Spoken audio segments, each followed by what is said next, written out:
January 1943. Somewhere above the North Sea. The night sky is a black ocean, broken only by the dull orange glow of distant flak bursts. An RAF Mosquito, sleek, twin-engined, and trembling with cold, cuts through the mist. Inside the cramped cockpit, Flight Lieutenant Edward "Ted" Leach tightens his gloves and glances at the strange device beside him. Two empty condensed milk tins, crudely soldered together, wired into his radio set. His squadron mates had laughed when he first showed it. Leach's tea-time radar, they'd joked. But tonight, as his instruments flicker with static, he listens carefully. German night fighter control stations are calling, and then silence. Across occupied Europe, Luftwaffe radar operators stare at blank screens. The Himmelbett network, their chain of ground-controlled interception, is faltering. Somewhere in the dark, fighters peel away from their targets, lost in the static fog. Leach doesn't smile. He just grips the yoke tighter and checks his compass. His tin can antenna is doing something no one thought possible. And the invisible war for Europe's skies has just shifted. By 1943, Europe had become a continent of shadows and signals. The Great Bombing War between the Royal Air Force and the Luftwaffe had evolved far beyond machines of steel and fire.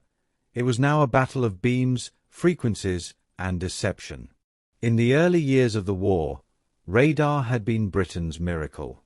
The chain home network, stretching across the English coast, had given early warning of German bombers during the Battle of Britain. It allowed outnumbered Spitfires to scramble at the right moment, turning what could have been annihilation into endurance. Radar saved Britain, but it also taught Germany a lesson. When the Luftwaffe began its night raids, German scientists and engineers worked feverishly to turn the same invisible power against the Allies. Out of this came Knickerbane, Crooked Leg, a system of radio beams projected from occupied Europe. Two intersecting radio paths would guide bombers toward a target like invisible rails. When the tones converged, the bombardier knew he was above the aim point. For months, it worked with eerie precision. British cities burned, Coventry, Sheffield, and London among them, struck by bombers guided not by sight, but by mathematics and radio waves. Then, British intelligence made a breakthrough. In a small, smoky room at the Air Ministry, a group of physicists and engineers decoded the mystery of Knickerbane. They realized it was little more than a commercial Lorentz navigation system, adapted for war. And with that discovery came a countermeasure. If the beam could be found, it could be bent or jammed. The first British counterattacks were crude but effective. Using powerful transmitters, they broadcast false signals to confuse the incoming bombers. Instead of converging on the target, German aircraft dropped their loads harmlessly in fields or open countryside. It was the beginning of the Battle of the Beams, a silent duel of invention. But as one side adapted, so did the other. The Germans responded with X-Gerat and Y-Gerat, more precise systems operating on higher frequencies. Each improvement forced British scientists to climb another rung in the invisible arms race. By 1942, the technology had grown too complex for ad hoc efforts. The Royal Air Force established No. 100, Special Duties, Group, a secretive division dedicated entirely to electronic warfare, the first of its kind in history. Based at RAF Sculthorpe and other airfields across eastern England, they carried names and numbers unknown even to most of the RAF. Their mission: to disrupt, deceive, and dominate the electromagnetic spectrum. They called their new craft the electronic mosquitoes, fast, agile aircraft fitted with experimental gear, jammers, decoy transmitters, and radar detectors. The men who flew them were not ordinary airmen. They were test pilots, engineers, and sometimes hobbyist inventors who had learned to listen to the invisible.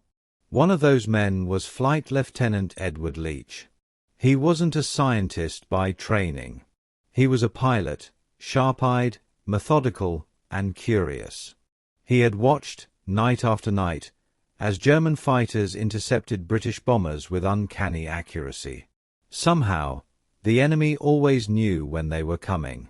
The answer lay in a word whispered among radar officers: Himmelbett. It meant canopy bed, a poetic name for a deadly system.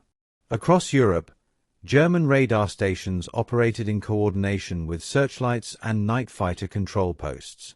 Each bed covered a slice of sky, feeding information to the fighters above. When British bombers entered a sector, the radar guided night fighters directly toward them, a seamless dance of detection and destruction. For Leach and his comrades, it was devastating. Even the RAF's most experienced crews began to fear the night skies. But within those same shadows, a new kind of warfare was being born. A war not of guns, but of ghosts, signals twisted and voices stolen from the air. And within the halls of No. 100 Group, among the hum of oscilloscopes and the acrid smell of hot solder, ideas were beginning to take shape, ideas that would soon find their way into the cockpit of a single mosquito. These stories aren't just history, they're proof of human courage and sacrifice. If you too salute these heroes, make sure to like the video, subscribe to the channel, and become a part of our journey.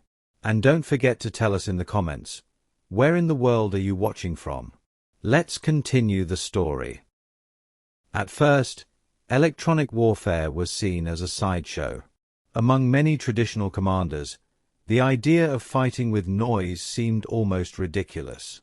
Aerial combat, to them, meant dogfights, gunnery, and courage, not cables, valves, and static.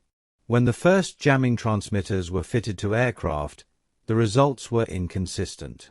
The systems, codenamed Mandrel and Carpet, were heavy, temperamental, and often unreliable at altitude. Some sets overheated. Others interfered with the aircraft's own communications. Pilots complained that they were flying blind, unable to hear commands or warnings. To many, it seemed like a distraction from the real fight. But beneath the skepticism, the British scientific establishment was racing ahead in silence. The Tizard Committee, the same body that had helped birth radar, now turned its focus to offensive countermeasures. Physicists like Patrick Blackett, Robert Watson-Watt, and Robert Cockburn debated how to make jamming efficient, precise, and mobile. The enemy was listening too. German intelligence, through its Funkaufklärung radio surveillance network, had detected strange interference patterns during RAF raids. By mid-1942, both sides were trying to outthink each other in a chess match measured in megahertz. The RAF soon learned that no amount of laboratory theory could substitute for field experience. Night operations were unpredictable. Atmospheric conditions could bend radio waves, distort frequencies, or turn a powerful jammer into little more than a faint buzz. So the scientists began to rely on their pilots, men like Leach, to provide feedback from the air. Edward Ted Leach was stationed at RAF Falsham, one of the operational bases of No. 100 Group. Between missions, he spent long hours in the hangar, talking with technicians who were as inventive as they were exhausted. They'd patched together new antenna arrays from scrap metal, coax cables, and the occasional kitchen utensil. What Leach noticed, however, was something peculiar. During a mission over the Ruhr, his radar warning receiver had behaved oddly. Its signal spiked when he adjusted the angle of a damaged antenna mount. That small observation lingered in his mind. He began experimenting with simple reflectors, bits of tin and wire, shaping and repositioning them to test how they altered incoming radar noise. To most, it was nothing more than tinkering, the kind of eccentric pastime pilots indulged in between missions. But to Leach, it was a way of seeing. He understood that radar wasn't just about detection, it was a conversation between machines. If he could interfere with that conversation, even briefly, he might create confusion in the enemy's coordination. Meanwhile, German night defenses were becoming terrifyingly efficient. The introduction of the Liechtenstein radar aboard Bf-110 and Ju-88 night fighters allowed them to hunt independently, no longer fully reliant on ground control. The British bombers, lumbering Lancasters and Halifaxes, were easy prey. In some missions, loss rates reached 8 to 10%, unsustainable numbers for Bomber Command. The answer had to come from deception. RAF 100 Group began deploying entire spoof raids, fake bomber streams broadcasting false signals to lure German defenses away. Mandrel jammers formed vast curtains of interference, blinding radar screens over occupied Europe. But these were large-scale, coordinated efforts requiring multiple aircraft. What Leach envisioned was something different: portable, personal, and adaptable. He imagined an onboard jamming system that could be modified on the fly, something small enough to fit in a single-seat or twin-engine aircraft. And when the ground engineers laughed at his idea of using tin cans as directional reflectors, he built it anyway. He scavenged 2 used condensed milk tins from the mess hall, cut them open, and mounted them on a short metal rod with improvised wiring to the aircraft's existing radio receiver. It wasn't elegant, and it certainly wasn't standard issue. But Leach believed it could amplify or distort certain radar frequencies, perhaps just enough to create localized interference. No one took it seriously. Until the night of January 1943, when the Luftwaffe's radar net began to flicker and fade, and the Mosquito carrying a crude tin can antenna returned home undamaged. The age of electronic countermeasures had just turned a corner, one marked not by official orders, but by a pilot's curiosity and a scrap of metal. And soon, the human stories behind those invisible victories would reveal how fragile and how brilliant the war in the air had become. For the airmen of Bomber Command, fear came not from what they could see, but from what they could not. Every mission over occupied Europe began the same way: the engines roar, the darkness outside, the compass trembling under red lamplight. Then came the waiting. Somewhere out there, unseen, the German night fighter system was already tracking them. To the bomber crews, the word Himmelbett carried a chill. They knew that once they crossed into those invisible beds, they were being watched. A ground radar operator would fix their position, call out a bearing, and a night fighter, often a Bf-110 fitted with Liechtenstein radar, would climb toward them through the clouds. The first warning was usually a faint buzz on the radio. Then, seconds later, the glow of cannon fire. Men were burned alive in the night sky before they ever saw their attackers. That's why every rumor of new technology, any edge, any secret that could blind the enemy, mattered deeply to these crews.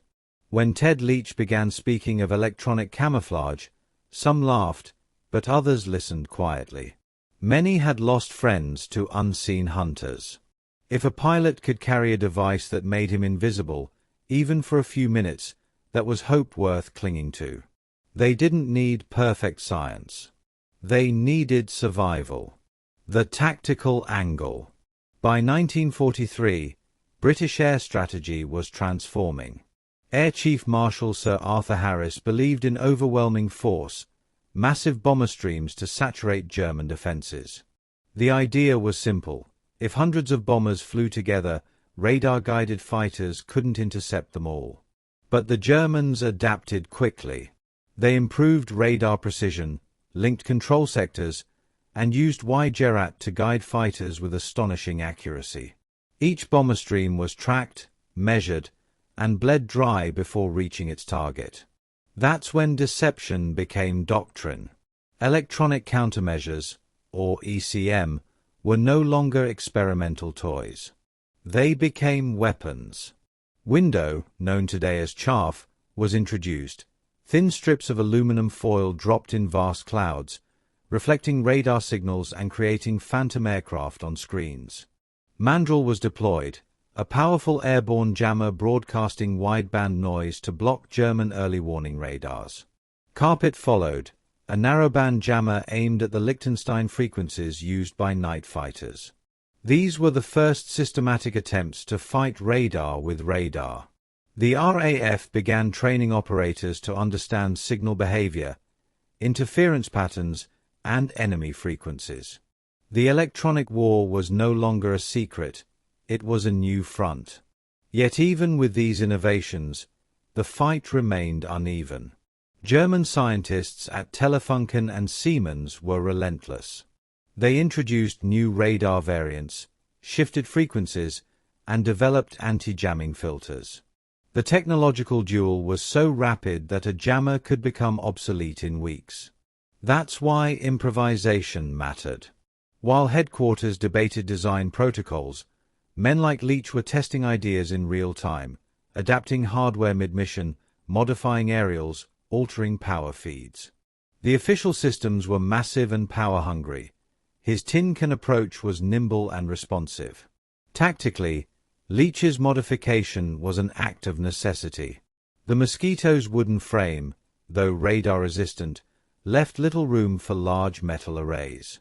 A small, directional reflector could focus energy toward specific frequencies, a primitive form of what would later become beam steering. To the RAF engineers back on the ground, his data logs were surprising. During his mission, the signal strength of the Himmelbett radar had fluctuated wildly, suggesting the enemy's receivers were being confused or oversaturated. The hypothesis was simple but revolutionary. A localized jammer could blind an entire control sector if positioned at the right angle and frequency. It was the birth of precision electronic attack. The technological angle. To understand the magnitude of what Leach achieved, one must understand how fragile radar truly was. German radar systems operated on strict synchronization, pulse, echo, and timing. When a British aircraft reflected a radar pulse, the returning signal was plotted as a blip on a cathode ray screen. But if another transmitter, even a weak one, broadcasted at the same frequency and phase, the echo could be distorted or drowned out entirely. That principle was the foundation of jamming. It wasn't about brute force. It was about confusion. Early Allied jammers blasted wide swaths of noise, effective but wasteful. More precise systems, like Leach's modified receiver, used tuned circuits to interfere only with the frequencies the enemy relied upon. The difference was like cutting one wire instead of smashing the whole radio. Leach's tin can design worked as a crude waveguide, focusing radio energy into a narrow lobe, amplifying the interference effect in a specific direction. The metal's curvature and spacing created a resonant cavity that boosted certain wavelengths. He may not have understood the full physics behind it, but he recognized the effect. His antenna didn't just block signals, it confused them, sending false echoes back to the enemy radar, cluttering their displays with ghost aircraft. For German operators, the result was chaos.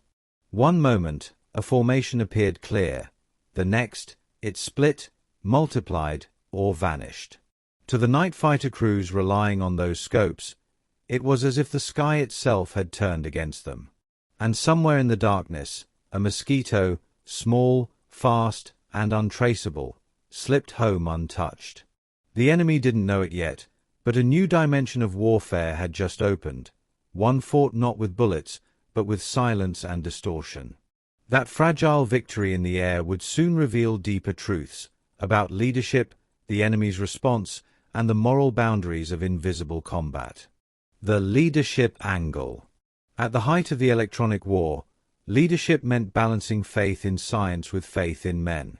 For Air Marshal Sir Robert Watson Watt, the pioneer of radar itself, the irony was not lost. The same technology that had saved Britain was now threatening to undo it, and the only answer was to turn radar's power against itself. Inside the Air Ministry, tension simmered. Traditional air commanders distrusted what they couldn't see. "Leave the wizardry to the boffins," one senior officer remarked, "and let the airmen fight." But the boffins, the mathematicians, engineers, and radiophysicists, knew the truth. Wars were now being fought in frequencies, not formations. Air Chief Marshal Arthur Harris, known as Bomber Harris, was pragmatic but impatient. He wanted results, not theory. He approved Number 100 Group's creation reluctantly, viewing it as a necessary nuisance. Yet by 1943, even Harris had to admit that radar deception was keeping crews alive. Leadership under such uncertainty required humility, to trust men like Watson Watt, Robert Cockburn, and Edward Leach, who were building new forms of warfare faster than anyone could define them. Reports from the field began filtering upward, jamming flights saving entire formations, German night fighters failing to intercept bombers for reasons no one could fully explain. Each success, though small, chipped away at the old skepticism. And at the heart of that shift stood individuals like Leach, not strategists in grand offices, but lone pilots in cold cockpits, testing devices that could alter the course of a mission. Their courage was not in attack, but in belief. Belief that the invisible could be weaponized, belief that science could protect as well as destroy. Leach's improvised antenna may have seemed trivial to higher command, but its results forced a quiet re-evaluation of priorities.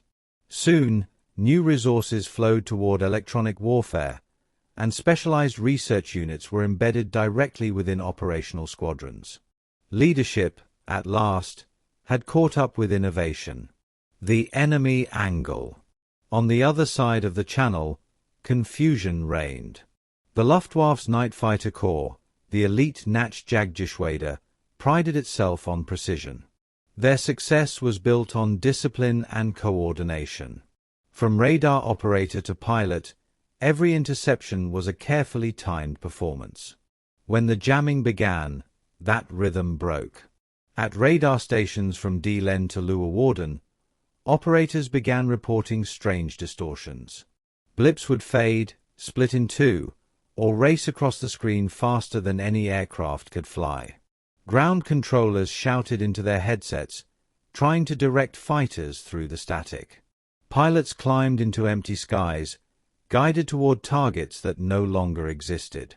At first, the Germans suspected equipment failure or sabotage.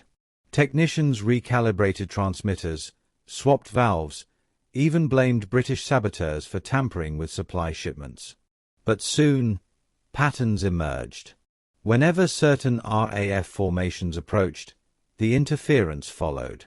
It was systematic, not chance. Within weeks, the term funkstoring, radio disturbance, became a grim daily entry in operational logs. German scientists at Telefunken were ordered to investigate. They discovered that the jamming wasn't uniform. It varied by frequency, by direction, even by weather.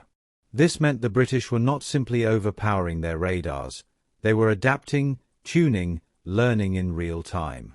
Night fighter aces like Heinz Wolfgang Schnorfer and Helmut Lentz suddenly found themselves blind.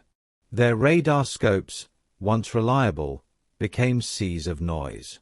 Many were forced to rely again on searchlights and visual spotting, a regression to the chaos of early war. And as the frustration grew, so did the fear. Radar had given them control over the night. Now it was betraying them.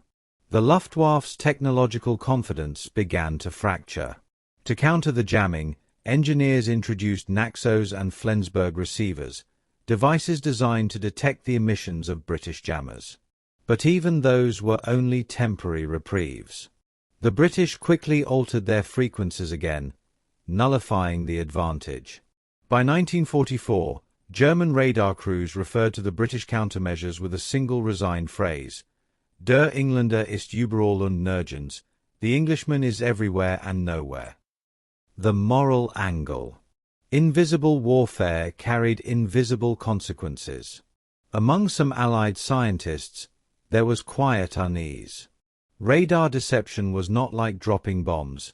It was manipulation, intrusion, a rewriting of the rules of combat. Some wondered whether they were crossing an unseen ethical line. Patrick Blackett once wrote that to blind is not to destroy, yet it carries the same intent. The distinction haunted many. In traditional warfare, bravery was visible. Men faced each other in open conflict. But in this new war, victory came through confusion. The goal was not to outfight the enemy, but to make him see ghosts. And yet, the moral paradox was undeniable. To save lives, they had to deceive. For every German radar blinded, dozens of British airmen made it home alive. For every false echo generated, a real bomber crew escaped the flames. Leach understood this instinctively. His tin can antenna didn't destroy, it misled. It replaced killing power with confusion, brute force with subtlety. That paradox, mercy through deception, defined the soul of electronic warfare. The post-war world would struggle with it too. Every radar, every jammer, every stealth technology that followed carried within it the same DNA. The belief that in war, survival belongs to those who master what cannot be seen. And soon, the invisible duel reached its decisive moment. One night when Leach's improvised creation would face the full might of the Luftwaffe's radar network. January 17th, 1943. RAF Fallschirm Airfield, Norfolk. The frost still clung to the tarmac as the ground crew wheeled a Mosquito FBM-KVI into position. The aircraft looked like any other, its twin Merlin engines sleek and ready, its skin gleaming faintly under the floodlights. But inside, beneath the radio console, a bundle of wires and two metal tins marked it as different. Flight Lieutenant Edward "Ted" Leach climbed into the cockpit, fastening his oxygen mask with quiet precision. He had done this hundreds of times before, but tonight felt different.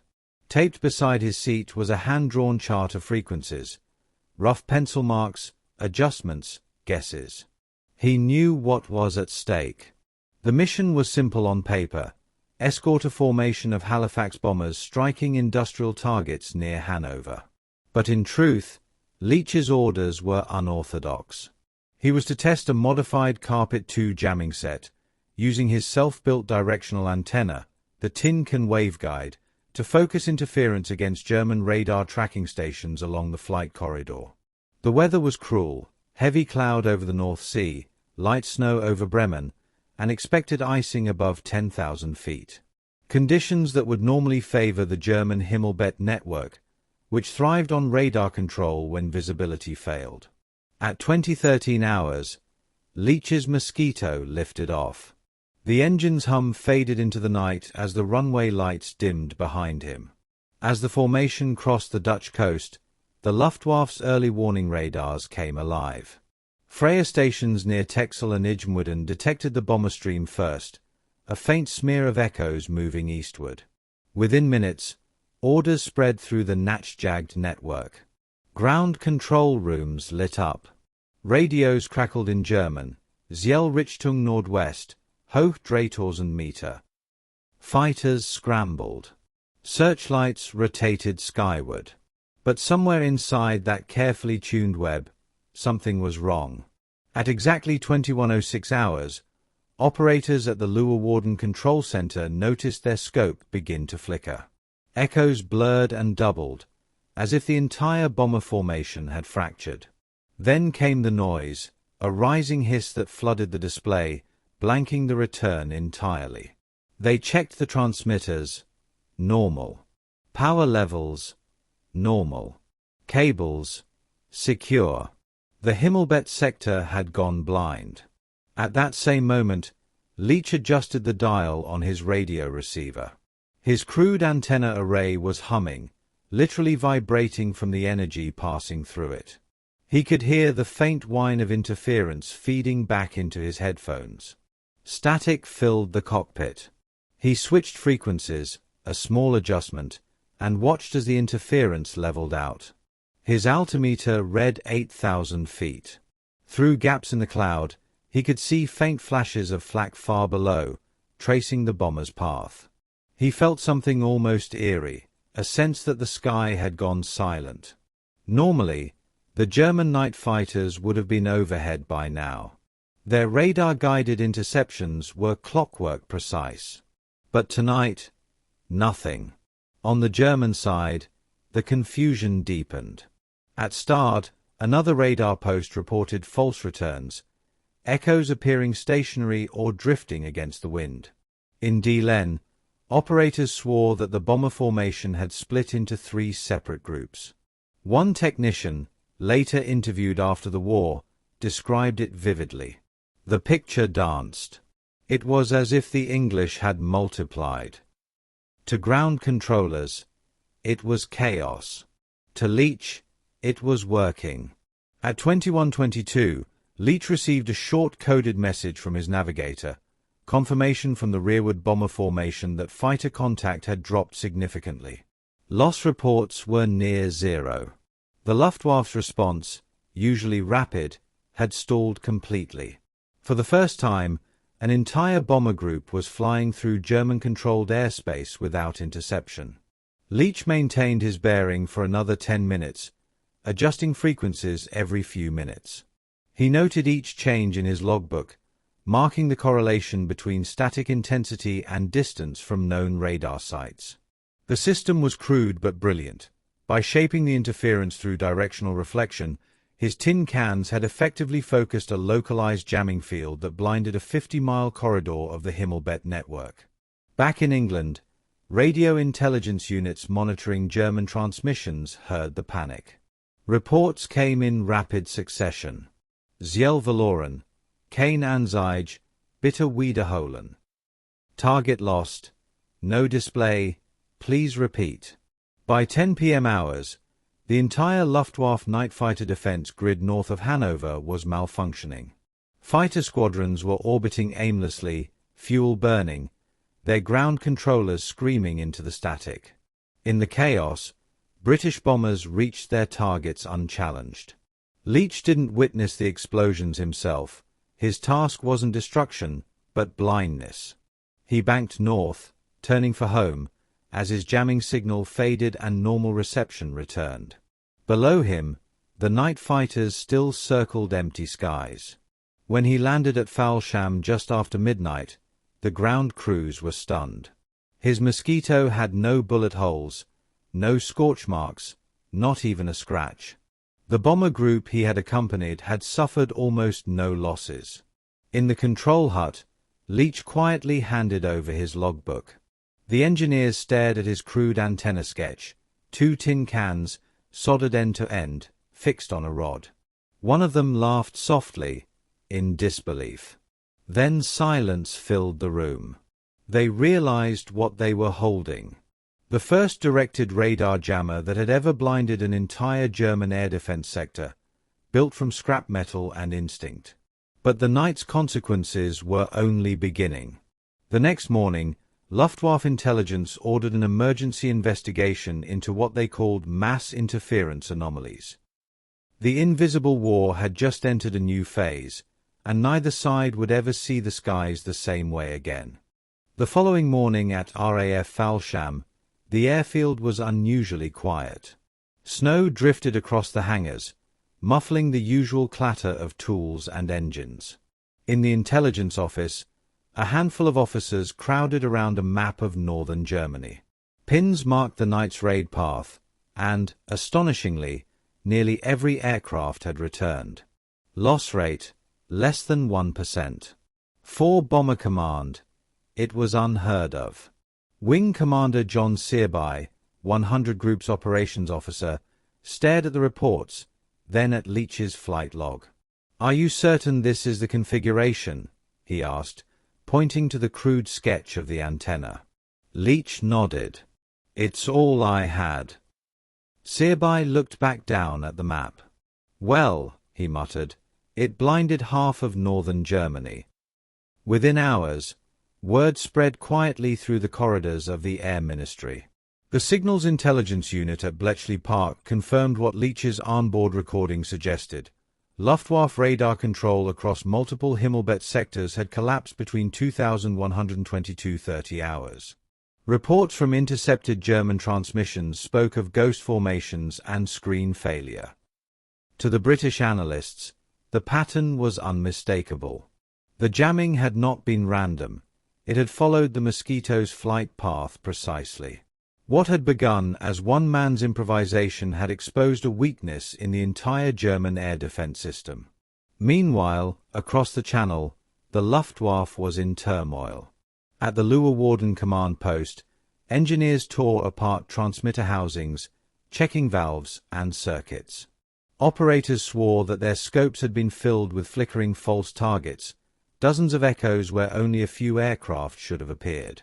The post-action report from Oberleutnant Kurt Hagemann, chief radar officer in the 1st Nachjag Division, described it as a sudden, expanding fog of signals, blips splitting and reappearing, like shadows on water. They suspected Allied jamming, but how? The known jammers, Mandrel and Carpet, were broadband and easily traceable. This had been something else, targeted, localized, almost surgical. Within 24 hours, the term Richtstörung, directional interference, appeared in German technical memoranda for the first time. The enemy had done something new, something that couldn't be countered by simply shifting frequencies. Back in Britain, Leach was summoned to RAF Skulthaupt for debriefing. The small wooden office smelled of wet wool and ink. 2 engineers from the Telecommunications Research Establishment, TRE, examined the antenna he brought in a canvas bag. "It's crude," one remarked, turning the pair of tins in his hands, "but functionally it's a resonant cavity." Leach smiled faintly. "All I know is it made them stop shooting." That comment, half a joke, was entered word for word into the technical summary that followed, a report now preserved in British archives. The engineers quickly realized that Leach's field improvisation had achieved something their lab systems couldn't: directional focus with minimal power. By shaping and reflecting his signal through the metal cans, he had created a narrow-beam jammer, the prototype of what would later be refined as Carpet 3. The discovery spread through 100 group like wildfire.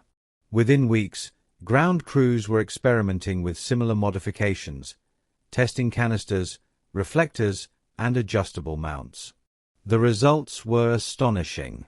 Even at low power, the devices could mask an entire bomber group's radar signature if used in coordinated fashion. The tin can idea became an unofficial symbol of the group, a reminder that innovation in war often came not from laboratories, but from cold airfields and restless curiosity.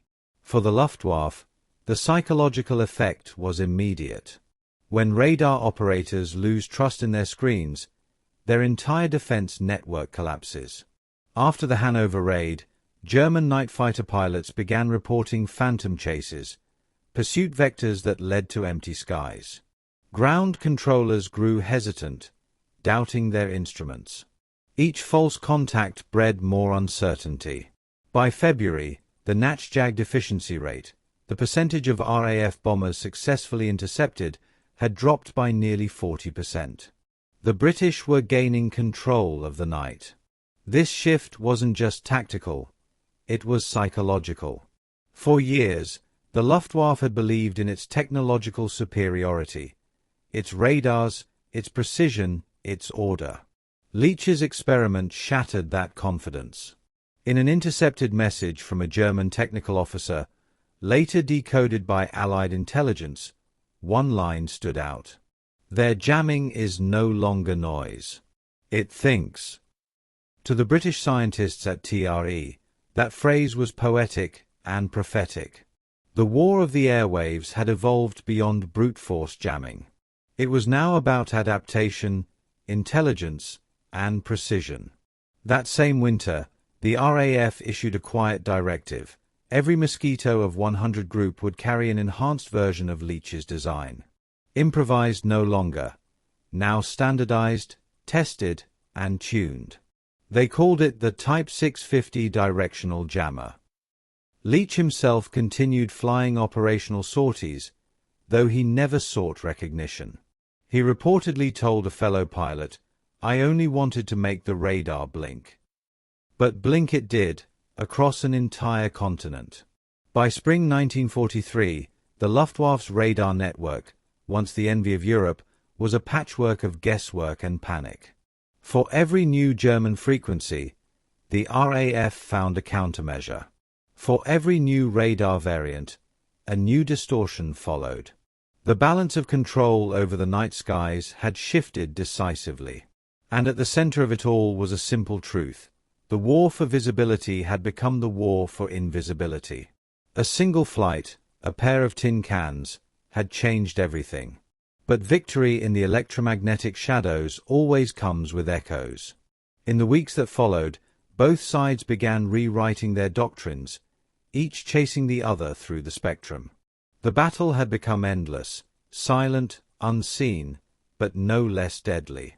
And from that silence emerged the war's aftermath, the reckoning of what these invisible victories had truly meant. In the weeks following the Hanover raid, the official tone inside British command rooms shifted. Until then, radar countermeasures had been viewed as auxiliary, supportive tools for bombers and fighters. But now, after one improvised breakthrough, electronic warfare became a strategic pillar. At Bletchley Park and Malvern's Telecommunications Research Establishment, TRE, analysts began reinterpreting every intercepted German signal through a new lens, not just to understand, but to disrupt. The results of Leach's jamming test were formally submitted to Air Vice Marshal Edward Addison, head of RAF 100 Group. His memo to Bomber Command, dated February 11, 1943, was brief and understated. Directional interference has shown decisive promise in neutralizing radar control within specific sectors. Recommend urgent replication and coordinated deployment. Within days, production workshops in Hertfordshire were retooling existing Carpet 2 units to include the Leach reflector, a standardized version of his tin can antenna. It was small enough to mount on any aircraft with minimal modification. By April, more than 60 aircraft in 100 Group were equipped with prototype versions. The concept evolved fast. Engineers added rotating mounts for adjustable azimuth, allowing operators to aim interference dynamically. And with each mission, the Luftwaffe's night defense grew less certain. But while the RAF celebrated technological progress, inside the German command network the mood darkened. In a report from Oberst Joseph Kamhuber, head of the night fighter defense system that bore his name, the frustration is palpable. Dated March 2, 1943, it reads, "We cannot fight what we cannot see. Our instruments lie, our eyes deceive. The enemy blinds us with a ghost." For years, Kamhuber's Himmelbett system had been a marvel of order, radar-guided fighters directed with mathematical precision. Now, that order had disintegrated. Crews no longer trusted their scopes. Controllers shouted conflicting bearings into the radios. Interceptions fell to nearly zero. In desperation, German engineers attempted to harden their systems. They developed Wurzburg-Reese radar variants operating on new frequencies and introduced anti-jamming filters. But the RAF signals experts, feeding off captured transmissions and Bletchley's decrypts, were always a step ahead. The cat-and-mouse cycle became relentless. Each advance was matched, then surpassed. And all the while, the men flying through those skies felt the change firsthand. RAF bomber crews began reporting eerie silences where chaos once lived, fewer searchlights, fewer fighter calls, less flak accuracy. Many didn't understand why. They simply knew their chances of returning home had risen.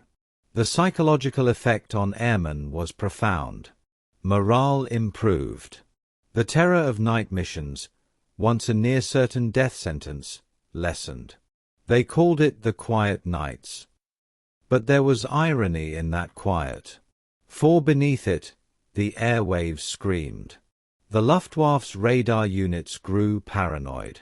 Reports surfaced of technicians abandoning their posts mid-shift, claiming phantom signals made them dizzy or disoriented. One survivor of a radar crew near Bremen later described the sensation. "It was not sound you could hear. It was sound you could feel. A vibration that crawled into your teeth." The war had entered a new sensory dimension, one without smoke, without fire, but every bit as violent. British command soon realized they were fighting not just for dominance in the air, but for control of perception itself. Electronic warfare had transformed the meaning of combat. The enemy could now be defeated not by killing him, but by convincing his instruments that you did not exist. By summer 1943, the Luftwaffe's radar network was in disarray. Entire sectors went dark nightly under concentrated jamming. The Himmelbett grid, once seamless, became fragmented. Fighter squadrons spent more fuel searching than intercepting. The British bombing offensive, once battered and unsustainable, now surged. Missions deep into Germany, Hamburg, Berlin, Kassel, suddenly became achievable. Every successful raid carried a trace of Leach's legacy, his idea replicated, refined, and scaled beyond imagination. But as success grew, so did the weight of consequence. For in blinding the enemy, the Allies had also crossed an invisible threshold, one that would echo long after the last bomb fell. The next phase was not about victory, but reckoning. By late 1943, the RAF's jamming campaign had become a war within a war, invisible, methodical, and devastating. The Luftwaffe, once master of Europe's night skies, was now fighting shadows it could neither predict nor understand. At 100 Group headquarters in Norfolk, a new department was formed under Air Commodore Addison, Signals Countermeasures Branch. Its mission was simple: to wage continuous electronic assault. In practice, it meant turning the ingenuity of one pilot into an organized doctrine. From the outside, it looked like any other RAF workshop: benches stacked with radios, tubes glowing, the smell of solder and varnish. But inside, history was being rewritten. Engineers who once built transmitters for communication now built devices to destroy communication. Among them, Leach worked quietly, often late into the night. He didn't crave command or recognition. He preferred the technical rooms, the hum of oscilloscopes, the smell of burning insulation. He was an aviator who had become a scientist by necessity. His colleagues began referring to him as the jammer pilot. It was meant as a nickname, but it carried weight, a symbol of a new kind of warrior who fought with signal and silence instead of gunfire. The German response was frantic. Radar scientists under Dr. Hans Hollmann and Dr. Wilhelm Runge developed countermeasures, systems designed to shift frequency bands or triangulate jamming sources. They even experimented with passive radar detection, using the jamming itself as a beacon to locate RAF planes. But the British had already moved beyond. They introduced window, strips of aluminum foil dropped from bombers to create entire phantom fleets on radar. Combined with directional jamming, it made the Luftwaffe's defensive picture collapse entirely. On the night of July 24, 1943, as the RAF launched Operation Gomera, the bombing of Hamburg, Leach's technology reached its ultimate test. More than 700 aircraft flew into the heart of Germany, shielded by overlapping jamming fields and clouds of window. German radar operators stared at blank or chaotic screens. To them, the sky became pure static. The result was catastrophic. Hamburg burned for 8 days. Tens of thousands were killed. The Luftwaffe, blinded, could do nothing. Leach's invention had not dropped a single bomb, but without it, none of those bombs would have found their way unopposed. When the news reached Faulsham, the mood was conflicted. There was pride, the proof that jamming worked beyond all doubt. But there was also silence. One officer later recalled, "We realized that by making the enemy blind, we had removed the last human decision from war. There was no fight, only destruction." That realization haunted many of them, especially Leach. He rarely spoke of his role afterward. To him, the tin can had been a tool of survival, not annihilation. Yet it had become one of the most consequential devices of the air war.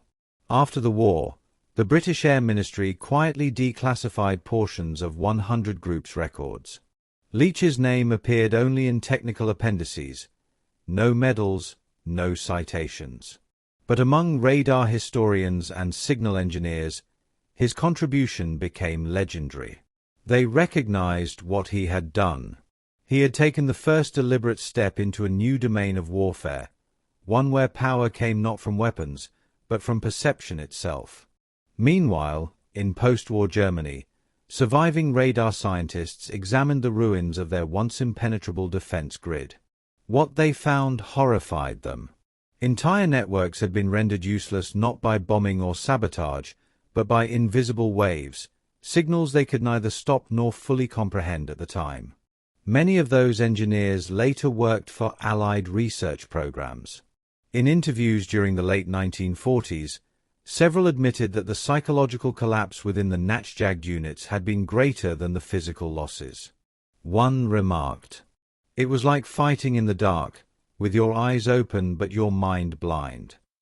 That was the true victory of electronic warfare, not the jamming itself, but the doubt it created. By the time peace came in 1945, every major air force understood what Leach had proven in the skies above Hanover. That dominance was no longer defined by visibility, but by control of the unseen. The tin cans were gone now, melted down, replaced by refined antennas, circuit arrays, and signal processors. But the idea endured. Every radar jammer, every stealth aircraft, every electronic warfare suite that followed, all owed something to that night when one pilot silenced an empire's eyes. And yet, for Leach himself, history records no final statement, no triumphant interview. Only a quiet note in an Air Ministry file. Field innovation, success beyond expectation. It was, perhaps, the most understated description of a revolution ever written. The war's noise was ending, but its echoes were not. And from those echoes came reflection on what humanity had gained and what it had lost by learning to fight in the dark. In the quiet years after the war, the world learned to see the battlefield differently. Not through smoke or fire, but through silence, through what could no longer be detected. Edward Leach never became famous. He did not seek the spotlight, nor did history grant him one. But the legacy of his tin can antenna outlasted the monuments and medals of his age. It changed how nations fought, how they thought, and how they saw. Before 1943, warfare was about dominance of the visible, aircraft against aircraft, guns against armor, armies in open contest. After Leach, the battlefield became invisible. Victory began with who could blind, deceive, or vanish first. From his crude waveguide, entire fields were born, electronic countermeasures, radar stealth, signal intelligence. Each one a descendant of that moment when a pilot soldered two tins together and rewired the laws of war. But progress always carries shadow. The technology that spared thousands of Allied airmen also enabled a new era, one where war grew colder, quieter, and more impersonal.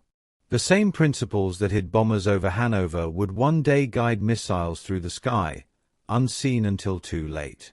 And yet, within that paradox lies a truth the veterans of 100 Group understood well. That innovation in war is never purely destruction. It is survival, born from fear and necessity, from the will to make it home alive.